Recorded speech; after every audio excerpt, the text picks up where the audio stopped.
வான்மலரின் இனிய நல்வாழ்த்துகள்.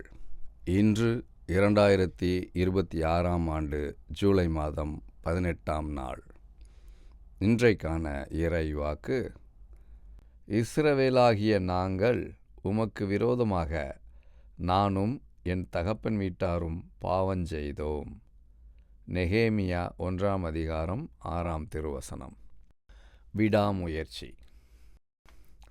வாலிபர் ஒருவர் தன் வாழ்க்கையில் முன்னேற வேண்டும் என்று ஒரு தொழில் தொடங்குகிறார். அந்த தொழிலில் முன்னேறுவதற்கு பல தடைகள் வந்தது. உடன் இருக்கிற நண்பர்களும் பல முறை அவரை ஏமாற்றினார்கள். பல தோல்விகளை சந்தித்தார். அப்படி இருந்தும் தொழிலில் வெற்றி பெற வேண்டும் என்கிற அந்த முயற்சியை ஒரு நாளும் கைவிடவில்லை. அந்த விடாமுயற்சியினால் வெற்றி பெற்று ஒரு தொழிலதிபராக வந்தார். இந்த தியான பகுதியில் நெகேமியா யூதாவின் ஆளுநராக கிமு 444 இருந்தார். 13 வருடங்களுக்கு பிறகு இது நிகழ்ந்தது.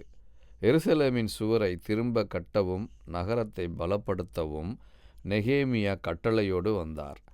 நெகேமியா திறமைசாலியும் துணிச்சலானவரும் விடாமுயற்சியுள்ளவரும் மற்றும் ஜெபிக்கும் மனிதனாகவும் இருந்தார்.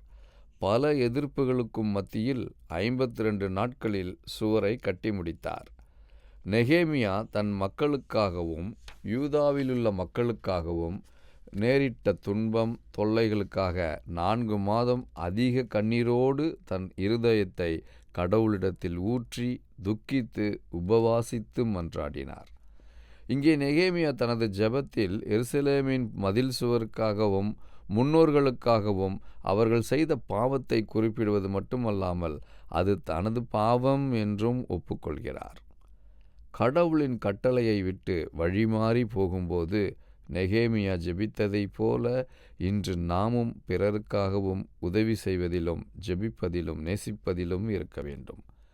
இயேசுவின் அன்பை பெற்று வாழ கடவுள் நம்மை அழைக்கிறார். ஜெபிப்போம். அன்பின் பரமபிதாவே, உமக்கு விரோதமாக பாவஞ்செய்தோம். மற்றவரை அன்பு செய்யவும் அவர்களுக்காக ஜெபிக்கவும் எனக்கு உதவி செய்யும். இயேசுவின் வழியே. ஆமேன். இன்றைக்கான கேள்வி: நெகேமியா எத்தனை நாட்களில் சுவரை கட்டி முடித்தான்? நெகேமியா எத்தனை நாட்களில் சுவரை கட்டி முடித்தான்? கேள்விக்கான பதிலை கீழ்க்கண்ட எண்ணுக்கு SMS அல்லது வாட்ஸ்அப்பில் அனுப்பவும். 9841809796